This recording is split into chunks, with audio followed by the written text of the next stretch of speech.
York Knicks. I'm back in the New York groove. Well, it's the Knicks. New York. We are the New York Knicks. New York. For this new season we're about to enter, the Knicks is taking no shorts, just like winter. New York, New York.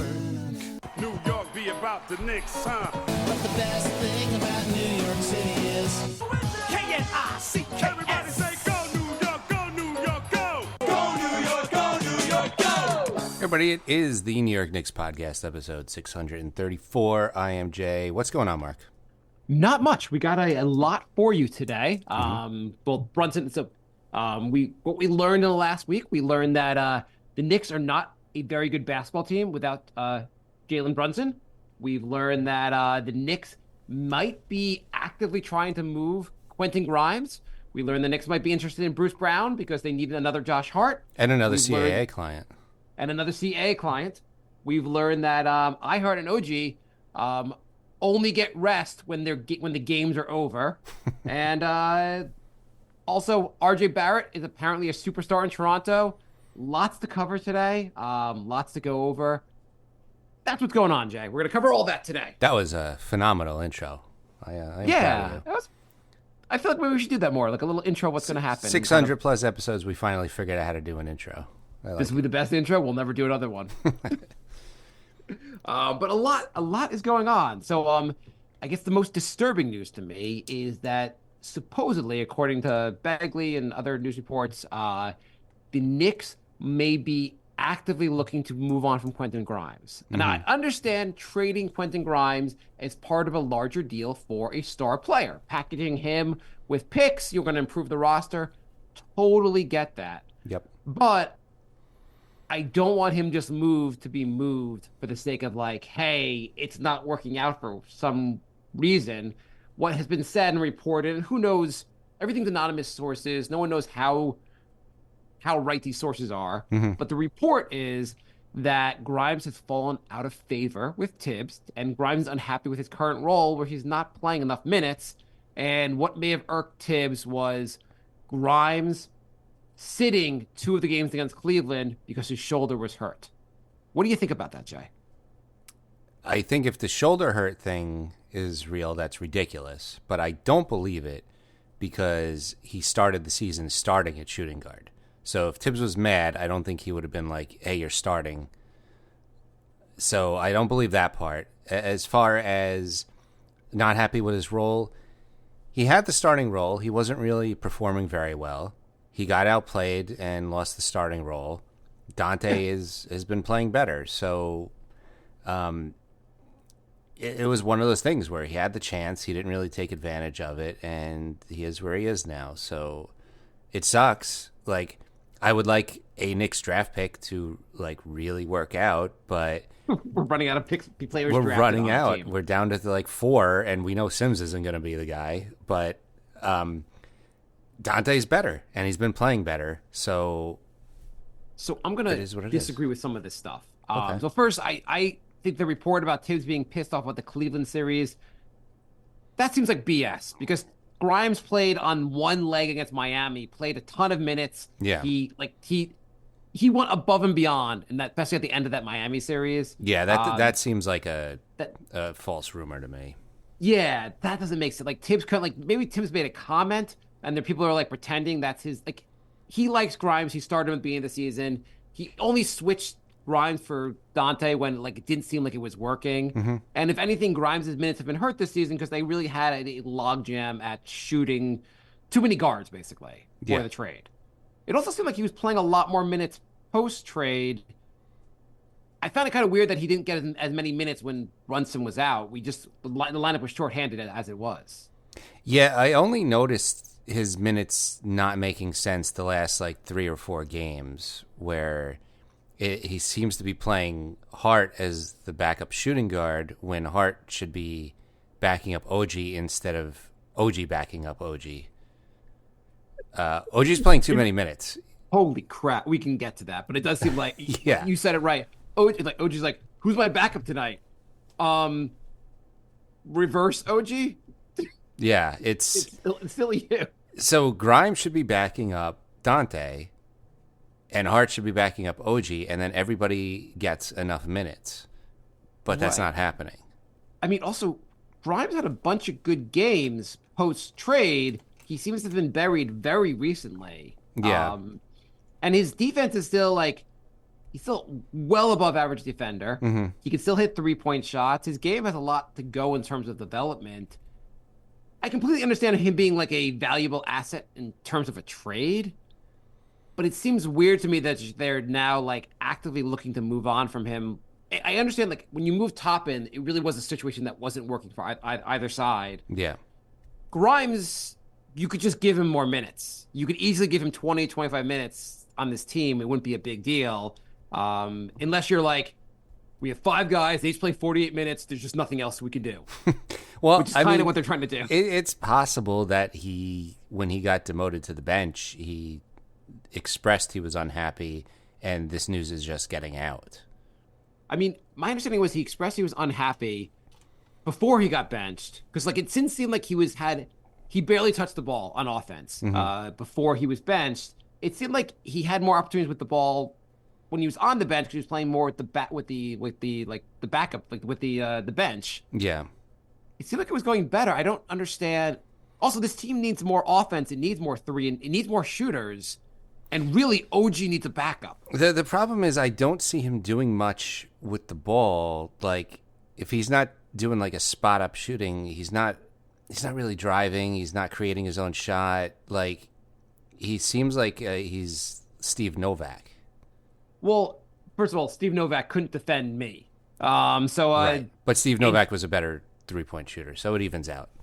Yes, Novocaine, he was awesome. But Grimes is a good 3-point shooter. Yeah, he's very He can good. Shoot He's somewhere. just He's very not good he's not 3-point shooter. Novocaine, but he's very good. Yes. No one's Novocaine. Yeah. The all-time greatest. But he's also a very good defender. You need good defenders. You need depth. Hart, first of all, so right now, basically, since last show, just a update on where we are, basically. The Knicks had 4 games. They beat the Grizzlies handily. They lost disappointing to the Magic. Oh, sorry, they lost the Mavericks, which was very frustrating. Beat the Grizzlies, lost to the Magic. I was at that game. That really sucked. And they beat the Rockets last night with Jalen Brunson back. Have the Knicks ever won a game that you've been to? Like, when was the last time? They really like the playoffs. I was at the playoff game last. Oh, I was at the okay. first. Yeah. They that was awesome against Cleveland. But I've had some bad ones. When the Knicks went to 10-13 against Dallas last year, and they got blown out, and it was like the lowest moment of the season. I was there in the seats watching that. I've seen some bad losses. When Ricky Rubio looked like Steph Curry from 3 against the Knicks, I was in the audience. When the Knicks went like 13-1 with Jeremy Lin, I was at the 1 loss. I've had some bad goddamn luck, but I was sure the Knicks, their first home game in the playoffs against Cleveland, and they won, and that was the best game I've ever been to in terms of this, like the mood and everything. It was awesome. I bet. But yeah. Anyway, I think moving on from Grimes, like, so how do you feel about if Grimes is traded in like a Brogdon type trade? I still feel like it's an upgrade, so I wouldn't be too upset about that. But I feel like I'd rather it be for something more substantial. Brogdon scares me because of his injury history. I think if he's healthy, I think he's way better than Grimes. He's a 20-minute night. Like the Knicks could use a backup point guard. That's better than Deuce. No offense to Deuce. Deuce has been playing really well. He just seems like his game is more like a shooting guard. Like, he's not like setting up the offense and like. I think he wasn't playing. He didn't play point guard his whole life. I think he started playing point guard in college. Late in college. I don't think he was always a point guard. That makes sense. I mean, his seem to game run is the more offense. shooting guard. It's just that he's not tall enough. So Right, they're like, oh, you're right. short. You're a point guard. When I say short, I mean Yeah. like taller than almost everybody, but short for the NBA. It is weird when you say someone is short, and they're like, "Oh, how tall are they? 6'1". I'm like, okay, so if they're taller than me, I must be really short. I'm like Muggsy Bogues in NBA terms. I'm like 5'11", below 6 foot. Like, don't even hold the basketball. uh, yeah, I just feel like Quentin, like, if you're going to move for, I guess it depends. I guess it's Brogdon for Grimes straight up. I think you'd have to throw in Fournier to make the Or salaries needs the match. contract, yeah. Yeah. So I don't. To me, like it seems like Grimes. It's also poor use of assets. You could probably trade Fournier and a first round pick, a protected first round pick, like maybe the Milwaukee protected pick, and get Brogdon. Why do we have to include? But if you do that, then if you want to make the star move, you have to trade like Mitch or something. Like, Or you can trade Grimes and then you trade. Oh, you're saying because then we need contracts. Well, you could trade Brogdon. That the idea would be Brogdon would be in that star trade. He'd be a temporary cap hold that will be in the trade later. so, okay. Get Brogdon and then flip Brogdon or wait till the offseason or something like that? Yeah, in the offseason. Like if you're going to do a star trade in the future, you need a cap hold. You need like at least a $20 million.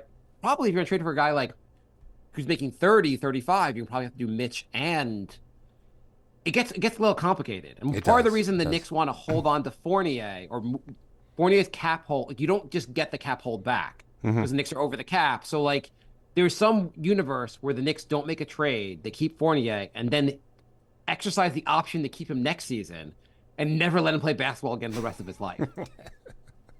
But just because they want to have the $20 million, like I swear Fournier like is cursed with his contract. He's like, Knicks aren't very good. Like I'll be giving you a bunch of money. I'll play a ton. First season, I set the Knicks record for 3-pointers. Man, this is gonna be fun. I'm never allowed to play basketball again. Not even like at home in my like with like my friends. Nope, never. Not even in a 35-point blowout. If we find you at a YMCA shooting with a bunch of 40-year-old men, we're gonna call the goddamn police. You're playing basketball. I do feel bad for the guy. I know he's making crazy money, but I feel bad. It's a weird, yeah, because it's he's not like you and me. He could actually play in the NBA. He's got a lot of money, like whatever the money, like he should have. I'm not saying he should play for the Knicks, but at some point he should be allowed to play basketball again. Yeah. So I also the thing with the Grimes is like this offseason, like you'll have to either sign him, extend him, or let him hit restricted free agency the following summer, which is not the biggest of deals. I just feel like he's too talented just to move on from.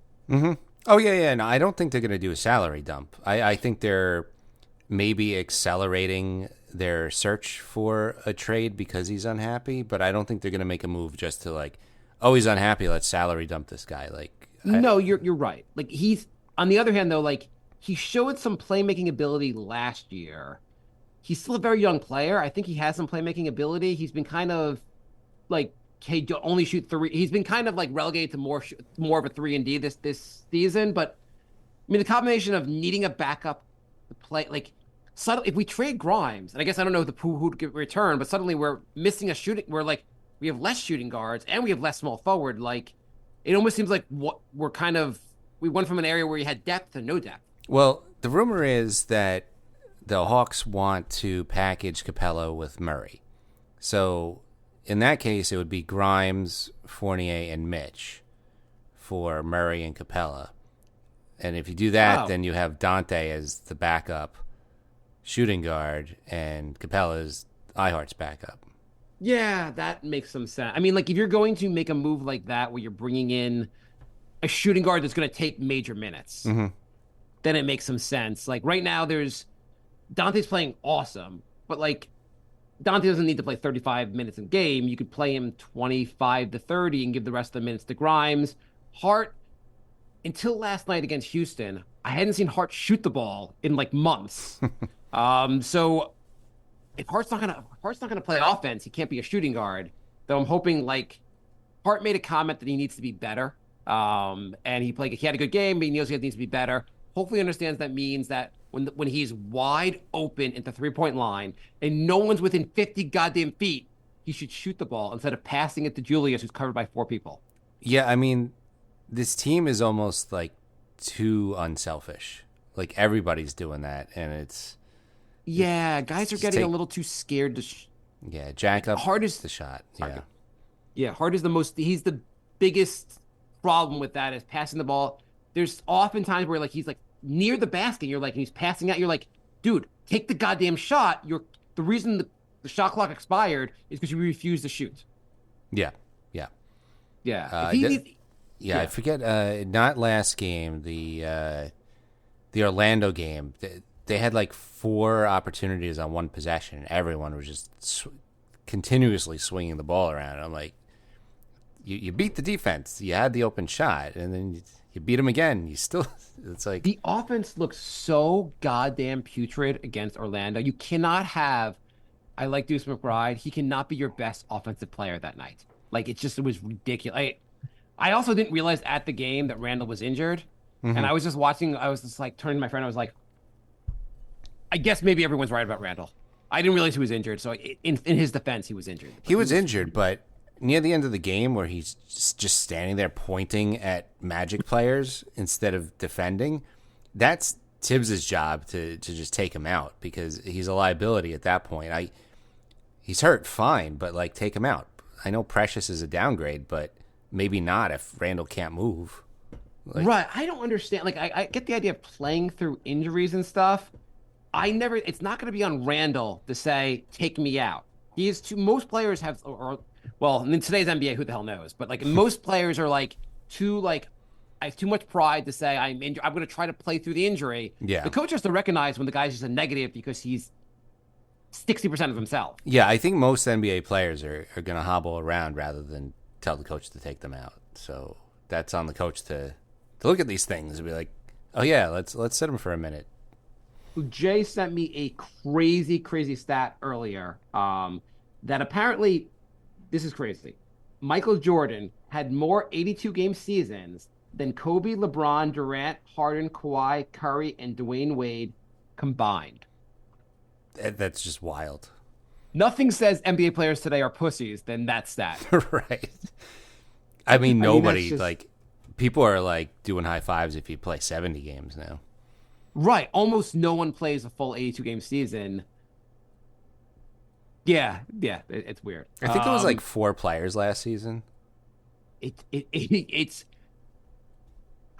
I get if you're injured, but, like, when you're not injured, just play. The whole sitting thing. The NBA, I think, commissioned a study that said load management is a complete waste of time. I've heard some players in interviews saying when they have too much time off between games, like it's actually worse because they're not ready and they're like more prone to get injured. I think Paul George had something about how like he didn't want to do load management. The team like forced it upon him. Mm-hmm. So I don't know. It's like it worked for Popovich, so now everyone thinks that's the way to go. And Popovich was basically just trolling everybody. Right. Well, so Wemby apparently they're not playing him back to backs, and Wemby has said, "I don't want to do this. I'd like to play every night. I don't understand why I have to do this." Honestly, if you're like 19, 20, that's the time when you don't sit any games. Your body heals like instantly. Right. If you're LeBron at age 40, like I get it. Like I get the load management at that age. If you're 30, if you're under 30, it makes 0 sense. It doesn't make a difference. So the guy in the rumor, well, a rumor has been basically that one of the guys. So if you're talking about the Capella, DeJounte Murray, that seems like a reasonable trade. If you're getting that back from Murray, like that seems like I feel like that's a pretty good move. Your bench would then be McBride, Dante, Hart, Capella. That's a nice bench. I mean, half those guys would start on some teams, and the Knicks starting lineup would arguably, I mean. You'd agree that Murray's better than Dante, right? So, no question. Dante's been awesome from 3, and I love his defense. I hope that. So people have said DeJounte Murray's defense has not been as good as Atlanta, and was much better in Spurs. But maybe the fact that he goes to a coach that like Thibs, who's really defensive minded, he plays around other guys like OG who are hardcore defense. Maybe maybe Murray goes back to being a really good defender. He makes sense. That move makes sense. And you could always one theory also is that you do a move like that for DeJounte Murray.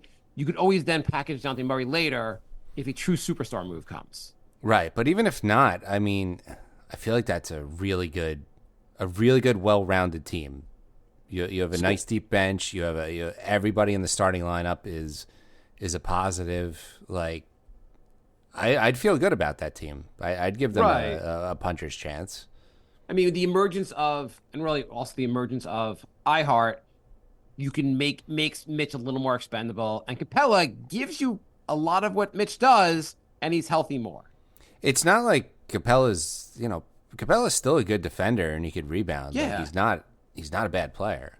No, he's a pretty good player. He's when you watch him play, you're like, oh, that guy's pretty good. Like it's not like He's above he's average. not he's not Andre Drummond, which people are give the rumors that the Knicks will be interested in Andre Drummond. And I know my co-host here is a moron and thinks that Andre Drummond would do anything to help the Knicks. Sorry. Drummond, I watch him, I'm like, I don't get it. I don't get why any team would give any assets to him. I don't know why they'd pay him a salary to be on the team. I feel don't like get it. the DeRozan Drummond trade would be much worse than the Murray Capella trade. Yeah. I mean, also, when I watch Drummond play, I'm like, is he that much better than Enes Kanter was? Oh yeah. I mean, defensively, it's like they both put up crazy rebound numbers, but like, Right. yeah, can't stop anybody. Kanter actually had more moves than the post. He just was terrible in defense. Yeah. So one rumor also now is that another player the Knicks might be interested in is Bruce Brown. Mm-hmm. If Grimes is included in a trade for Bruce Brown, you may have to call 911. I am going to lose my goddamn. I'm in trouble. Like I cannot take that. That would be like their only move this season then. Well, I don't have an issue with Bruce. So Bruce Brown's a fine player.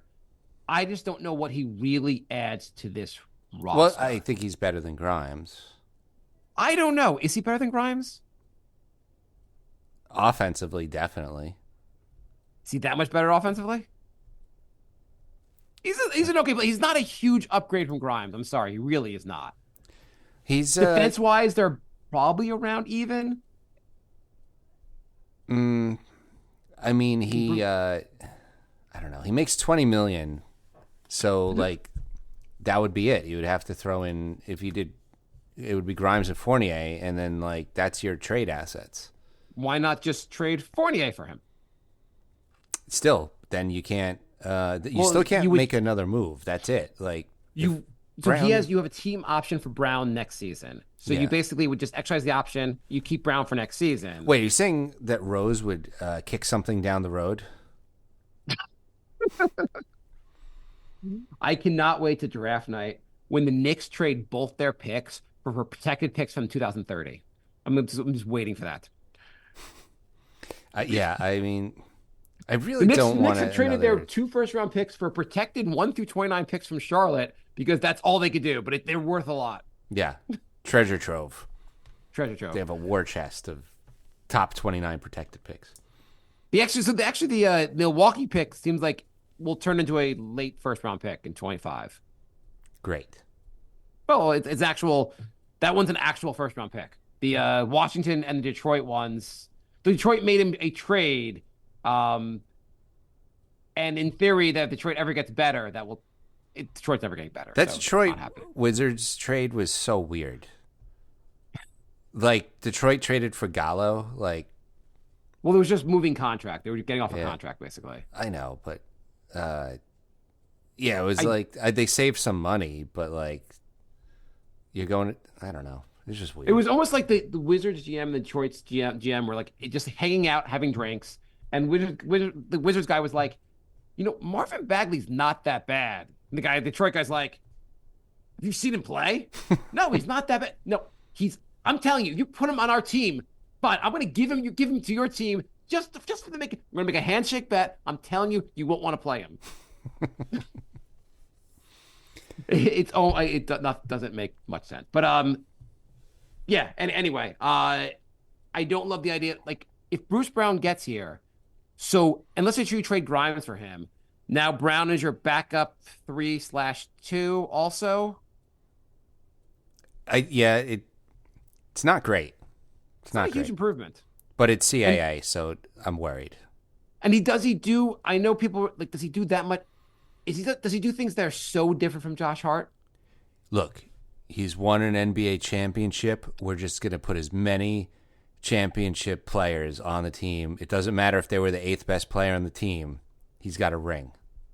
You know what's funny about the two guys on the that have the rings on the Knicks? OG has a ring with Toronto, and Dante has a ring with Milwaukee. Yeah. Do you know neither of them were healthy for that series? Neither of them played in the finals. They were both injured. It's just funny they both had rings, but neither one was healthy to actually play in the finals. They both would have played, obviously. That is really funny. Okay. Also, Deuce. Deuce has looked when he had he went back to being more of a bench guy. But in Brunson's absence, he played a lot. What did you think of Deuce's performance? I thought that the offense did not look great when he was running the offense. I think when other people are running the offense and he's like hitting threes, he looks really good. But I don't feel confident with him running the offense. I would agree. We still need a backup point guard. Yeah, I mean, his offense looks better. Much. He was driving to the basket, hitting threes. He looks like he's playing with a lot more confidence. A lot more. And Knicks, it was looking like a smart move for the Knicks to sign him to a multi-year deal for very little NBA money. Yeah. But he still seems like a guy that it still seems like if you have to give a lot of minutes to Deuce, your team it's not good for your team because you need to have better guys to play over him. Yeah, he's for $4 million a year. That's fine. And with the salary cap, that's basically like a free player. But he shouldn't be like your main. Well, like I said, when Brunson is out, this offense looks terrible, stagnant. Everybody looks bad. In McBride's defense, he hasn't got that much playing time in the NBA. Maybe he would get better at running the offense with more playing time. Yeah, I mean, this is the best he's looked the entire time he's been on Nick. Outside of G League, where he's Michael Jordan in the G League. Totally agree with that, but the Knicks are not in let's put McBride in the driver's seat and see what happens mode. They're in we're close, we need to get over the top mode. So experimenting with unproven guys is not really on the timeline right now. Minutes wise, just moving topics real quick. OG and IHart are playing an insane amount of minutes. Last night, I think OG played 43 minutes. Hartenstein played 37. Hartenstein went from never playing over 25 minutes to playing over 35 minutes every game now. What are your thoughts on that, Jay? I'm hoping this is they know they're going to make a move in the next 2.5 weeks, and they're just deal with it for now because OG has a pretty extensive injury history. And playing him well over 40 minutes, 2 games in a row, could be 3 after tonight. I don't like that at all. Oh, IHart played 41. I didn't realize he played 41. By the way, you know what the craziest thing also was? I was looking at the Knicks minutes, and I was like, oh, 3 guys on the Rockets played 40 plus minutes also. Did you realize that? I didn't, but I don't care. Yeah, no, I don't care. They're young. Who gives a crap about the other teams? I mean, everyone says Thibs overplays the guys. I don't know if you saw what was going on in Toronto last season, but Nick Nurse had 3 guys in the top 10 in minutes played. Which a lot of it really comes down to if your team a lot of coaches are I just trust my best players, and then when you get nervous, you bring them back on, and you don't want to take them off the court. And I get it. I just Thibs seems to have the reputation for that, and I'm just saying other coaches are even worse.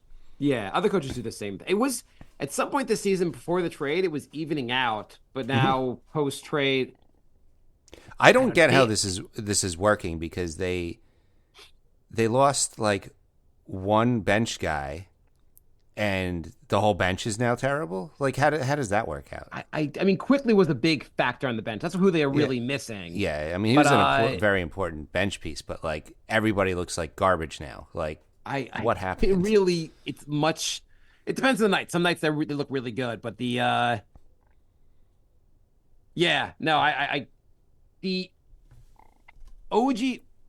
I was just not to jump around, but OG defending Sengun, but last night, by the way, that sequence where he basically stole Sengun's lunch. That was where you're I get why they made such a big deal trying to get this guy. That is elite level defense. Yeah. And also I was just thinking about like previous Knicks before the trade, you had to have I guess you really had to have IHart on Sengun, because like you're not gonna have Josh Hart on him. Like who else is gonna cover him? And then like also then that means it just like IHart's probably not IHart was fine again. It's just crazy that you could have your other player, you don't even need your center to cover their center. Yeah. And do a really good job on their center. Yeah. And because like Sengun's their best offensive player, Yeah. and he was like, OG is like, no, you're not gonna. If I want to stop you, I'm gonna stop you. Yeah. It was beautiful, and It the was refs actually ridiculous. let him play defense without calling a touch foul, which was nice too. Yeah, that was really, and there was no foul there, so it was like Well, yeah, but that I doesn't guess- stop the refs half the time. I was like, I guess Sengun has to get better before he gets these all-star calls. Yeah. I mean, Embiid, they would have called 7 flagrants, like without him actually touching him. But I am like really like Josh Hart needs to play 10 minutes at small forward every night. It just doesn't. You cannot be playing OG these many minutes, and we have to see what Precious can do. Precious has to be able to play some backup center minutes. Yeah. What do you think of Precious so far? It's okay. I'm not like blown away, but like he's all right. I mean, I kind of watch him, and I'm like Thibs cannot overplay IHart. I'm worried about IHart getting injured. Oh, good, Precious is in the game. Okay, let's get IHart back in the game. Let's get back IHart back in the game. He's athletic. He's missed a bunch of like just shots at the back. I have not been very impressed by Precious. Hopefully he'll look better at some point. Yeah. I mean, what other choice did they have at this point? They have to play him and try to see how it goes. Like it's just we're 41 games of the season. We can't play every night like it's game 7 of the finals. Well, the good news is they said they had milestones for Mitch for his recovery, and Okay. he has hit every single one, and he's progressing nicely. So Oh. it sounds like he might be on target to come back late in the season. Which, if they don't trade him, the Knicks have a nasty front court. Like now we have 48 minutes of elite level defense. That would be awesome. Some questions. Nigel writes, if either of you had your choice of player in the offseason for a star trade to complement Brunson and our current core, who would it be and why? And what would you give up to make it happen? Jay, what is your within reason star trade? Oh, within reason. Yeah, I mean, so I'll give you make any absurd connection you want. I just don't trade it for Jokic. He's not coming here. Like, if you Yeah, I want was to give gonna an say like Shea, but Michael Jordan when he was 25 years old. That's my so it has to be a guy that there's some hypothetical, like some way you can make a case that his team would actually trade him. Like he'll ask out, like SGA, not asking out. Unless things go like he's in a great situation. Jokic is not getting moved. But like Embiid, you can pretend. Just give me your star trade. I could not root for all that flopping every game. I would not feel good about myself. Embiid is such a goddamn he's like the opposite of like Patrick Ewing when you watched him was goddamn tough. People were like, he'd be the best Knicks center since Ewing. I guess so. But like the way Embiid plays, like Ewing played tough, Embiid plays like a bitch. He's 7 foot Harden. He's Yes, just a exactly. foul merchant. That's Exactly. it's gross. As far as a star player that is reasonable, You got to make a case that he like how the Knicks would actually like why the guys team would trade him. right. I mean, I guess I would go Booker. They're in Stop stealing my answer. they're in the play-in right now. They Yeah. They don't even make the playoffs. They lose in the play-in tournament. Durant gets cranky, asks out, and then Booker's like, you know what, I can't do this anymore, and asks out. That's Or Booker beats Durant to the punch and asks out. Right. He's like, I'm not going to play this goddamn. It's hot in the summer here. I don't like Phoenix. Let me get like the NBA will truly treat me as a superstar if I go play in New York. yeah. I'm just thinking like, NECAA. I mean, yeah. I mean, it would be a good fit. And I'll give like 5 first rounders. I'll give whatever, like just empty the quote unquote war chest and like get him over here. Yeah. Um, ideally, you don't move I would obviously I'd include guys like Dante or Grimes or I mean I'm not including Brunson. Uh, Booker's the guy. Booker would be the true star trade. That would be awesome. John says, I don't care for a star right now. I would like for the Knicks to consider Jonathan Isaac. What do you think? What would you offer if interested? Do we are we going to pretend Jonathan Isaac is going to play more than 5 games healthy? Yeah, he missed like what, two and a half straight years. I would not offer much like Sims. I don't. So he's still. What is his contract? I mean, like he is super talented. If he could ever play basketball consistently, like just not because be on the court consistently, he'd be a force. He makes 17 million this season and next season. Okay. So, is Orlando really going to move him now after waiting this long? If anything, you would think Orlando, like he's on a reasonable contract, I guess. Like you have him for next year. He's played a bunch of games this year. He still missed about 15 though. I mean, he's played 24 games this year, which is big for him. I think if you're Orlando, you're like, we've gone this long. Let's just see if he can actually get healthy. Like, I just don't see them moving him. I don't think he could risk. I mean, here's his games played: 27, 75, 34, 0, 0, 11, and then 24 out of 41 so far. Yeah. That's rough. Yeah. I He's mean, also not playing like a ton of minutes this year. He's playing like 14 minutes a game, which in theory, like he can, like, it's just like you trade for him and maybe you give him 25. Like he's a guy that if he's good, you want to play him at least 25 minutes a game. And we don't know. He hasn't played 25 minutes a game since 2019-20 season. Yeah. It's a while. Yeah. I mean, I guess it's one of those like roll the dice and like I said, if it's something like low risk, like Sims, I would do it. But with 17 million, you'd have to, throw in something even if it was significant. for Fournier, like Orlando's going to want something back from him or else then why move him? If anything, if you're like Detroit, who just cannot collect enough centers, like if you're them, you're like, our team's terrible anyway. We have some assets. Just trade an asset for him, and like maybe he can really develop on our team. I think. I think they do an expiring.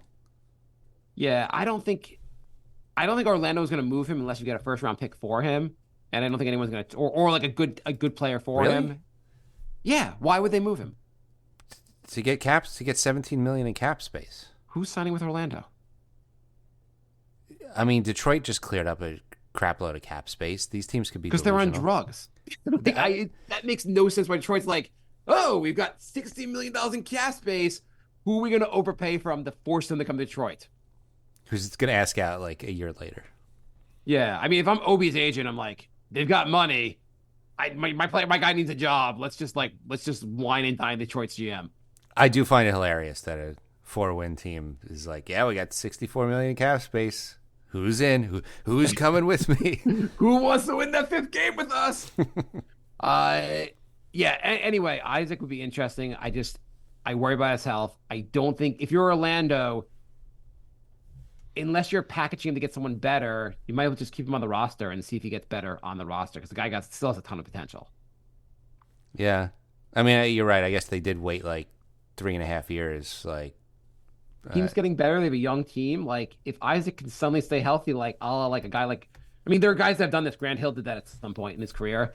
If Isaac can finally stay healthy, he could be a very good player. Why would you trade him now? It depends where you go. Like Phoenix had the best training staff in the NBA. That's why Grant Hill got healthy. There was like 4 or 5 players that had injury histories and went to Phoenix and like never got injured. Yeah, so Phoenix should trade for him. But if you're Orlando, like you could always package his expiring contract next season. Unless there's a guy you're going to trade, you're like, we actually need the cap space for this reason. I don't think they're moving him. Anyway, we both agree with Booker. Your second choice, who'd your second choice be? My second choice would have to be Embiid, even though he's Mr. Flop a lot. And I don't think he's also. I don't think Philly is not moving him. They're not trading him interdivision. Like that's just not happening. I don't know. I don't know. I don't think I can root for him. I think the way he plays is gross. So who's your second player? Is it Donovan Mitchell? Yeah, it's probably Donovan Mitchell. Donovan lit shit up on the last night against they played Milwaukee. He played great. Yeah, I think Donovan Mitchell would be good. I can't root for a player like Embiid. I just can't do it. His big game, like Jalen Brunson outplayed him in 2 years in the playoffs, which is fine. But if you had Mitchell next to Brunson, we'd be scary in the playoffs. I just don't know how good our defense would be, but we'd be scary in the playoffs. I would like a player like Markkanen, but he's not a great fit unless you're trading Randall, I guess. I think you could play. So first of all, I think you could play Markkanen at the 3, but now you have the OG also, so it's kind of hard to. Or unless you move Randall, you're right. It's hard to find minutes for him. But I also, if you're Utah, why in God's name are you trading Markkanen? The dude is playing great. He's young. What's the point of developing? You already have a bunch of assets anyway from like the other trades. Like, you might want to just keep Markkanen and then build around him. That's what I would do if I was Utah. I mean, they're surprisingly good this season. Yeah, it doesn't make any sense to trade. Like who thought if you're a fan they of were the going Jazz, to be above 500 in the play-in tournament right now? Yeah, if you're a fan of the Jazz and the owner's like, I mean, the GM's like, we're going to trade Markkanen, you're like, what's the point? What's the goal here? Mm-hmm. Yeah, if you have a good young player, you keep him. Nick writes, who are we going to give up to get Bruce Brown? And are the Raptors really going to make another trade with us? We kind of covered it. I mean, you need to throw in Fournier. Yeah, Fournier. It's Fournier. It would have to be Fournier and a pick, I guess. Yeah. Or unless, like, they convince you to trade Grimes, which, again, would make me so angry. And N990G4 writes, Hardenstein's heavy minutes concern me. Any backup center you would want to in a trade? I mean, even if they don't get Murray, like, if they want to get rid of Capella. That could be... Like, I didn't like the Daniel Gafford thing, because I don't think Gafford is anywhere near Mitch. But if you get Capella and you're moving Mitch, I at least get that a little more. Unless they want to just... Because Capella makes $20 million. Unless they want to just get, like, a minimum level guy just as a body, assuming Mitch comes back. I mean, if Mitch is going to come back, I feel like you just give Precious more minutes and just make it work. I don't know if you make another trade. Like, why are you giving up assets? You have Precious who can play the backup minutes. He's not great, but give him more time. He might look better. Mm-hmm. And if Mitch is going to come back, then, like, why are you giving up assets? Yeah. I think that's what... I think they're kind of stalling to see where that progresses, which... Yeah. You really, like... I don't know. Like, Precious doesn't blow me away, but... Okay, we are almost out of time. I wanted to touch on a couple quick things. First, there was a big trade. The Indiana Pacers have announced that they also don't think Obi Toppin is a starter in the NBA or may have much of a role in this team anymore. They traded for they made a big trade. Jay, do you know the trade? OG and Anunoby. They gave up... they traded for OG and Anunoby? Siakam. Pascal Siakam. They gave up, 3 firsts... and Jordan Nwaba, and I forget the other. But basically, it was about getting Siakam. Huge move for the Pacers. Pacers are now more competition for the Knicks. Siakam's going to look really good in the Pacers. Toronto was just, I guess, decided they didn't want to commit to Siakam for the offseason. They got some stuff for him. Toronto's, I guess, worse, but Pacers are better. It's a little worrisome for the Knicks. Yeah, I feel bad for Obi. He's pretty much out of the rotation now. He is not. They already had a guy they took at number 8, who's also a power forward. Who's the other guy who's probably going to get his minutes. Well, Obi was already the backup on the team, so now he's third string at best. I mean, he's a free agent this summer. There's almost zero chance the Pacers bring him back. He'll find a job elsewhere. He's an NBA player, 100%. He's a good bench piece. When people said he was a guy the Knicks should have held on instead of Randall, that's ridiculous. He's just not a starting power forward in the NBA. Yeah. But anyway, hopefully he finds a better team. Like, put him on Detroit. Whatever. What are they doing? Maybe he can start for Detroit. Yeah. Yeah, why not? I mean, he could play with Knox, right? Speaking of other ex-Knicks, did you know when RJ Barrett plays north of the border, he is the new MJ? He has been lighting it up. Like, holy crap. He's been lighting it up. He is playing exactly. He's playing like he did the first week of the season. Mm-hmm.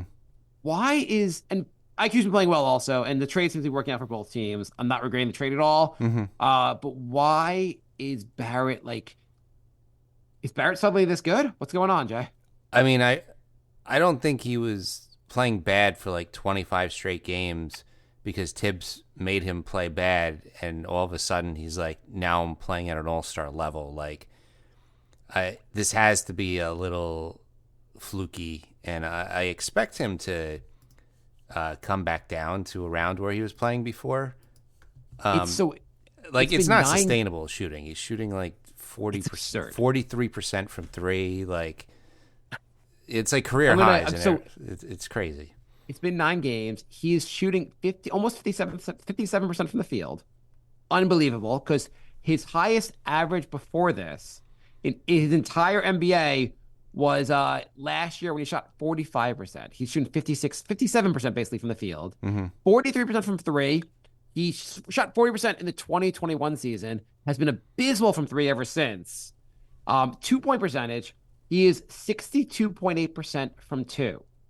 His highest previously was last year at 51% from two.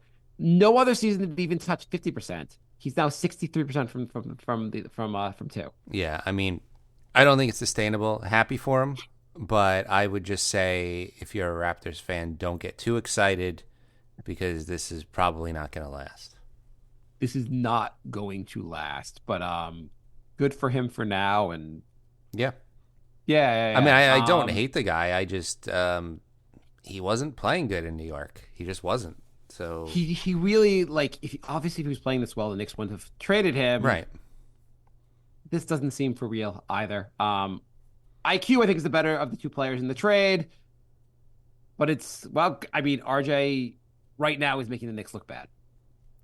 Yeah, I mean they traded Siakam and then had a game that day and won by like 35 points.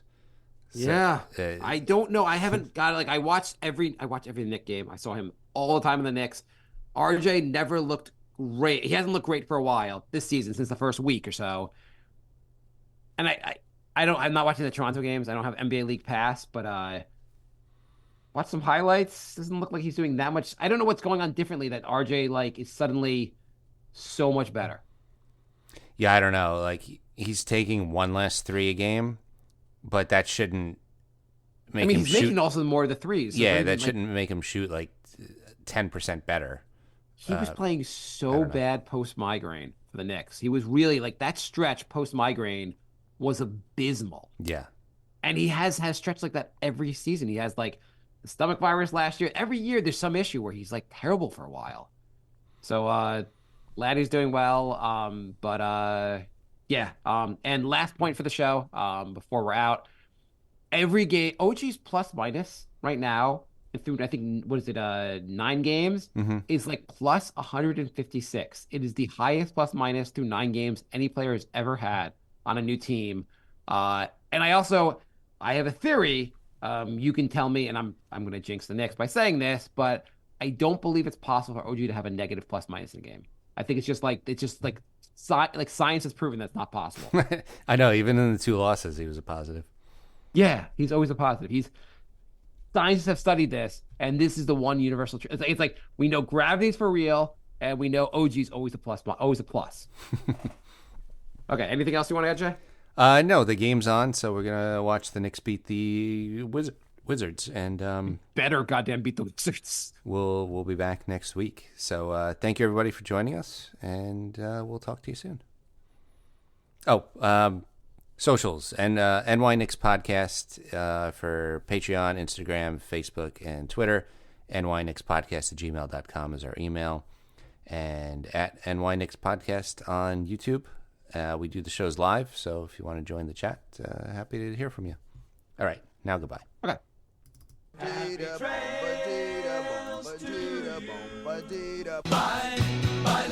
Goodbye, everybody. Goodbye. It's all over. Goodbye. It's time to go. This is the end. Say goodbye. You better go away. I'm gonna leave.